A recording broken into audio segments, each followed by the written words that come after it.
মহাদেশীয় দুই champion Argentina বনাম স্পেন ফিনালিসিমায় কবে মুখোমুখি হচ্ছে দেখে নিন। আজ পর্দা নেমেছে মহাদেশীয় দুই ফুটবল আসরের। গতরাতে ইংল্যান্ডকে 2-1 গোলে হারিয়ে ইউরোপীয় চ্যাম্পিয়নশিপের শিরোপা জিতেছে স্পেন, আর সকালে কলম্বিয়াকে 1-0 গোলে হারিয়ে কোপা আমেরিকায় চ্যাম্পিয়ন হয়েছে আর্জেন্টিনা। ইউরো কাপের 17তম আসরে ইংল্যান্ডের হৃদয় ভেঙে রেকর্ড চতুর্থবারের মতো শিরোপা নিজেদের ঘরে তুলেছে স্পেন। সেই সঙ্গে 12 বছরের শিরোপা না পাওয়ার আক্ষেপ গুছল তারা। কোপার চ্যাম্পিয়ন আর্জেন্টিনা 23 বছর শিরোপা খরায় ভোগা কলম্বিয়াকে হারিয়ে টানা দ্বিতীয় এবং টুর্নামেন্টের সর্বোচ্চ 16তম শিরোপা জিতেছে আর্জেন্টিনা। এবার দুই মহাদেশীয় ফুটবলের সেরা দুই দলের মুখোমুখি হওয়ার পালা। কোপা আমেরিকা জয় ও ইউরো চ্যাম্পিয়নশিপ জেতা দলের লড়াইয়ের নাম ফিনালিসিমা। সেই লড়াইয়ে মুখোমুখি হবে আর্জেন্টিনা ও স্পেন।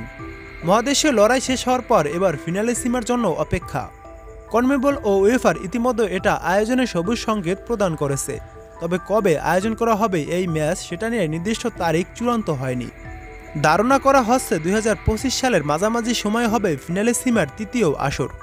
2025 সালের 15 জুন থেকে 13 জুলাই পর্যন্ত আয়োজিত হবে ফিফা ক্লাব বিশ্বকাপ। এই টুর্নামেন্টের আগে বা পরেই আয়োজিত হবে ফিনালিসিমা। ফিনালিসিমার গত আসর আয়োজন করেছিল ওয়েম্বলি, যেখানে কোপা আমেরিকার চ্যাম্পিয়ন আর্জেন্টিনা 3-0 গোলে হারায় ইউরো চ্যাম্পিয়ন ইতালিকে।